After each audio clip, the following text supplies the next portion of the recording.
भी वहाँ पर हैं, अब्दुल्ला साहब भी वहाँ पर हैं, गुलबदीन हिकमतयार साहब भी वहाँ पर मौजूद हैं, काबुल के अंदर मौजूद हैं, सिवाय अशरफ गनी साहब के, और बहुत सी लीडरशिप है जो उनकी बड़ी वहाँ पर मौजूद है। अब जितनी जल्दी फॉर्मेशन होगी उतनी जल्दी मेरे ख्याल अफगानिस्तान के काबुल के हालात जो है वो कंट्रोल होंगे। तो इस बात का इदराक तो इस वक्त तालिबान को भी होगा कि अब 9/11 से पहले का अफगानिस्तान और 9/11 के बाद, अब 20 साल के बाद अफगानिस्तान बहुत मुख्तलिफ है। मुदस्सिर, मेरा ख्याल है कि अफगानिस्तान में एक बड़ी तब्दीली आ गई है, और वो बड़ी तब्दीली के बाद जो हुकूमत बनाने के लिए तालिबान काम कर रहे हैं, उनके जो शोबजात अब काम कर रहे हैं, जिसके बारे में वो ख़ुद मीडिया पर बात कर रहे हैं कि हमारा अस्करी शोबा कौन लीड करेगा, इसके अलावा हमारे 13 शोबजात कौन लीड करेंगे, हमारे नायब कौन हैं, हमारे जज साहिबान उसको इदारे को कौन लीड करते हैं। अब वो अपना ढांचा एक्सप्लेन कर रहे हैं, और वो चीन के साथ, पाकिस्तान के साथ, दोहा के अंदर, रशिया के अंदर बैठकर बातचीत भी कर रहे हैं, और वो बहुत पुरअमन है। टेलीविजन के ऊपर खवातीन एंकर्स को काम करने दे रहे हैं, हॉस्पिटल्स के अंदर खवातीन को काम करने दे रहे हैं, खवातीन बाजार में नजर आ रही हैं, कोई सख्ती किसी सतह की नहीं है। मेरा नहीं ख्याल कि वो पुराना वाला तालिबान का जो रवैया था वो दोबारा आएगा। वो हुकूमत ऐसी बनाना चाहेंगे जिसके ऊपर कोई एतराज़ ना करे और आसानी से ममालिक उसको तस्लीम कर लें। अच्छा, ये जो बात अभी शाहिद अमीन साहब बहुत सीनियर सफारतकार हैं, उन्होंने एक बात कही, मुझे समझ नहीं आई, और लोगों को भी शायद समझ ना आई हो।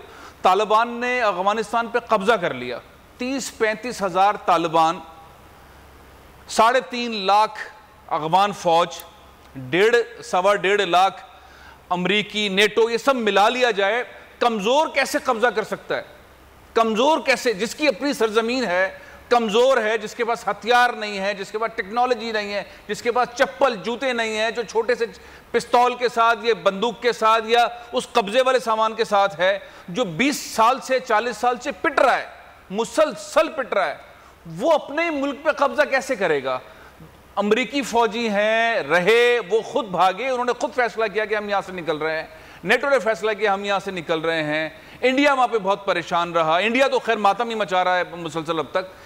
कमज़ोर कैसे जो है वो मैं 70-75 हज़ार रुपये, 70-75 हज़ार हम अफगान की क्वांटिटी को काउंट करते रहे। कल मालूम हुआ है कि उनकी टोटल जो स्ट्रेंथ है, टोटल अफगान तालिबान की स्ट्रेंथ 35 हज़ार से ज़्यादा नहीं है। उनके पास क्या हथियार होंगे? तो वो अपने मुल्क में कैसे कब्जा कर लेंगे?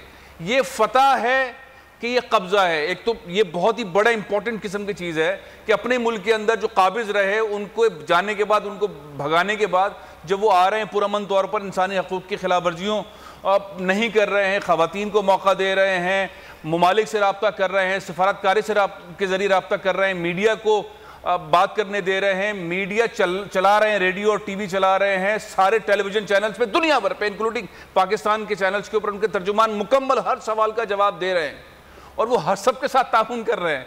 तो हम उन्हें काबिज कैसे कहेंगे? हम उन्हें काबिज कहेंगे तो उसका मतलब वो तरीक़ेकार क्या होगा? तो एक बड़ा सवाल है, इसके ऊपर मैं चाहूँगा।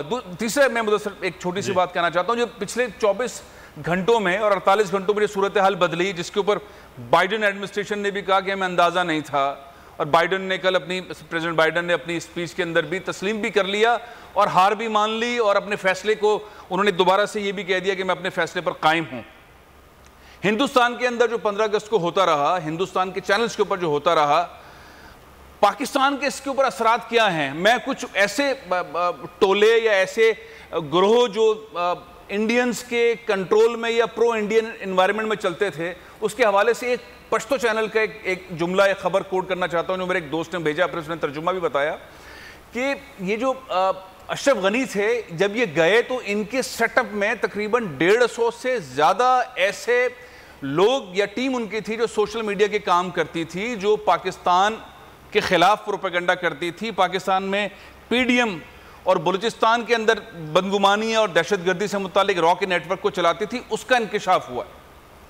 अब मामला यह है कि इंडिया में जो कोहराम मचा हुआ है और पाकिस्तान के खिलाफ जो हो रहा था, आने वाले वक्त के अंदर, जिस तरह जनरल साहब कह रहे थे कि CPEC की सूरत हाल बेहतर होगी, इकनॉमिक सूरत हाल बेहतर होगी, चाइना मजबूत होगा, रशिया मजबूत होगा, सूरत हाल यहाँ पे इकनॉमिक सूरत हाल बढ़ेगी, ये तमाम चीज़ें आहिस्ता आहिस्ता आहिस्ता नज़र आ रही हैं और मेरे ख्याल है और वाज़ा होती जाएंगी वक्त के साथ साथ। बिल्कुल ये, और फिर जो ख़ित्ते के ममालिक के हवाले से मैं जनरल साहब से बात करूँगा। अब इंडिया की बात कर लें तो तकरीबन को 340 बिलियन डॉलर के करीब सरमायाकारी थी जो की गई, पार्लियामेंट से लेकर तो वहाँ डैम्स बनाने तक, यूनिवर्सिटीज़, रोड्स, इवन बसेस देने तक का अमल जो है वो वहाँ सरमायाकारी थी।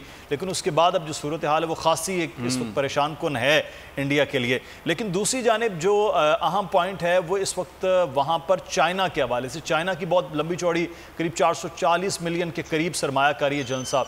और चाइना के, जिस तरह मैंने पहले अर्ज़ किया कि जुलाई में एक मीटिंग भी हुई तालिबान के साथ भी, उस वक्त से बातचीत है। तो अब जो ख़ित्ते के ममालिक हैं, चाहे वो रशिया है चाहे वो चाइना है, पाकिस्तान को छोड़कर हम बात करते हैं, उनका रवैया किस तरह से यहाँ पर होगा अफ़गानिस्तान को लेकर? मेरा ख्याल है कि रशिया और चाइना ने तो इंडिया दे दिया है कि वो जी कल करेंगे फौरी तौर पे जी। और जो सुहेल शाहीन का इंटरव्यू है जिसमें पूछा गया था कि आप जब गए थे रूस और चाइना तो क्या बातचीत हुई, उन्होंने भी क्लियर कर दिया है। देखिए बात यह है कि मैंने जैसे पहले कहा कि 20 साल पहले वाली सिचुएशन के साथ तो ये है ही नहीं इसका मिलना। अब ये है कि पाकिस्तान को जल्दबाजी करनी चाहिए या इंतज़ार करना चाहिए, साफ ज़ाहिर है मैं ये कहूँगा कि ना तो जल्दबाजी करनी चाहिए और ना ही देर करनी चाहिए। तस्लीम करने के सिलसिले में मैं बात कर रहा हूँ। अगर रूस, चीन, ईरान और सेंट्रल एशियन कंट्रीज और कुछ और मुल्क तस्लीम करते हैं, हमें फ़ौरन उसी ग्रुप के साथ तस्लीम करना चाहिए, वरना ये बुरा समझा जाएगा अफगानिस्तान की तरफ से कि जब पहले ग्रोह ने जब तस्लीम किया और अच्छे खासे अगर 8-10 मुल्क थे तो उसमें पाकिस्तान अमेरिका की तरफ देखता रहा, उनके मुंह की तरफ कि जी वो जब कहेंगे तो फिर हम करेंगे। मतलब हम उनके गुलाम तो नहीं है। ठीक है कि उनका बड़ा असर रसूख है हमारे ऊपर।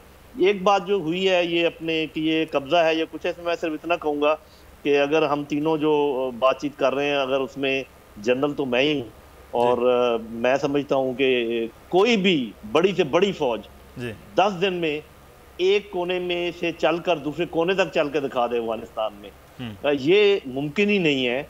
This is a politico military कू, ये एक पॉलिटिको मिलिट्री फतह है और ये कोई कब्जा नहीं है। उन्होंने कब्जा छुड़ाया है भाई, उन्होंने फ्रीडम हासिल किया है एक काबिज फौज से। ये उल्टा ना कहा जाए कि वो काबिज हो गए। वो किधर से कहा? अगर मैं अपने घर में आ जाऊं तो मैं काबिज हूं यार।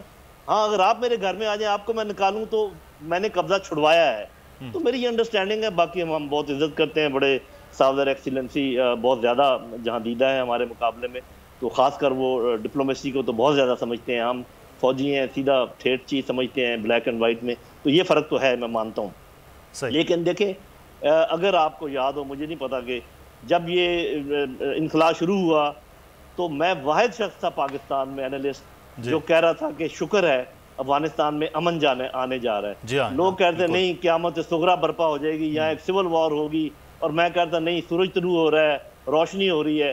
तो अगर मेरी 5 बातें सही साबित हो गई तो मेहरबानी करके छठी भी मान लें। मान लें जी। लेकिन एक चीज़ जो मैं जनरल साहब इस वक्त आपसे ये जानना चाहूँगा वो है कि भारत का जो इस वक्त रोल है वो खासी सरमायाकारी भी की। भारत के कौंसल खाने बाकायदा तौर पर बहुत ज़्यादा खोले, ढेरों की तादाद में लोग वहाँ पर मौजूद थे।